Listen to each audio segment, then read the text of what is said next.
I'm Alex Gano. I'm an artist. I was born into the arts. My mom's an artist. I grew up in the arts. I've always been attracted to the arts and participated in, art making and art practice. I feel pretty lucky that, especially not only as an artist, she was an art teacher. My early memories are like in the art room with her and her students, or helping mom out in the yard with her paintings or something, and so I was able to learn things at a very young age that a lot of people aren't even introduced to until maybe they go to art school later. Like she was teaching me how to draw perspective at like age 8. So that was definitely has been a hugely influencing factor, and like I was telling you earlier, like I definitely I can see unintentionally, I can see her influence in my work, in some of the shapes I make or the colors maybe I use sometimes, or feel of a piece. I definitely get some of that coming through, which again, it's like I might not discover that until the piece is done, and I stand back and look at it, and I like, oh yeah, mom would have liked that one, And it was always encouraged to do creative things, and be creative. And I think with that also, I sort of had an advantage of not really needing to learn how to think about how do I be creative. It's like almost like I don't know how to not think that way, which is its own challenge. I'd be at home making art with mom, and then I'd go out to Arizona and visit my dad, and we go out shooting guns in the desert and stuff, really into camping and hiking, and very outdoorsy, and was also a really adventurous guy. I was privileged to be able to see a broad spectrum of like how people think, or what's out there in the world in that respect, in having that sort of duality of approach to stuff. It's important to be able for people to be able to think beyond the little cocoon of life where they exist. Initially, I had started off my sculpture practice, or three-dimensional work, doing a lot more industrial materials like wood, metal, plastic, a little bit of glass, stuff like that mixed in, and those type of techniques.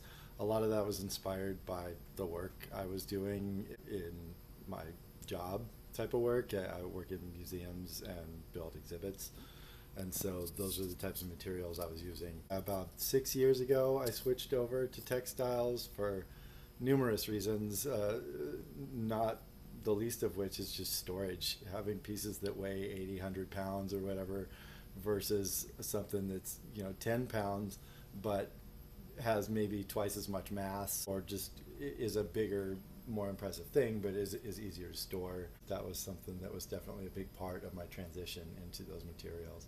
One of the bigger challenges I faced was when I started moving over to fabrics. I already had a very much like an established visual language in these other materials, and so one of the challenges that it was somewhat enjoyable to try and figure out how to bring that visual language over to a new set of materials that worked and reacted in a whole different way, but also to then use those new materials to expand that language in new ways as well. Definitely try not to limit myself to just fabric in case there's something I want to use that's not fabric. Occasionally I'll bring in little other elements. The one piece of advice that has really stuck with me, that a friend of mine gave me years ago, and I was trying to find a way, like, how can I get involved in more shows and do this stuff without showing up, like just internet access, and and she's like, you can't, you gotta show up. It's like, in person, make the effort, go there, meet the people, or that's it, you have to. And that stuck, and I would agree with that 100%. You can't phone it in, you gotta show up, because a huge part of trying to make it as an artist is meeting people, and that's supposed to be the fun part, like, is schmoozing and like making friends and learning about other people's art. Like, it can be fun, it doesn't have to feel daunting or like the work that it kind of is. Enjoy it. Think about, like, when you're at a gallery and you're just talking to people, like, you're at work, you're working, but feel lucky for that. This is what I do for work, even if you're not getting paid for it. Pay attention to the back of your work. Put good hanging hardware on it. Put it on level. Don't mess around. Do it right, it counts. Frame your work.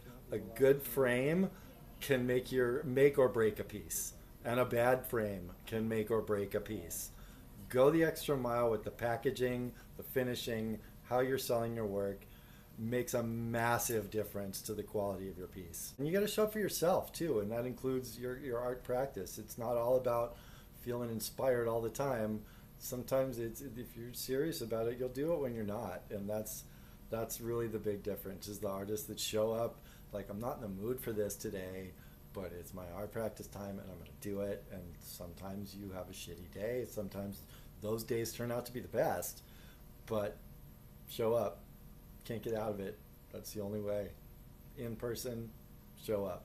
I feel like art should be accessible for everyone. Everyone has that in them. It's just most of us have kind of forgotten about it, or had it, tuned out of us somehow, or maybe some people are just not interested. But it's not scary.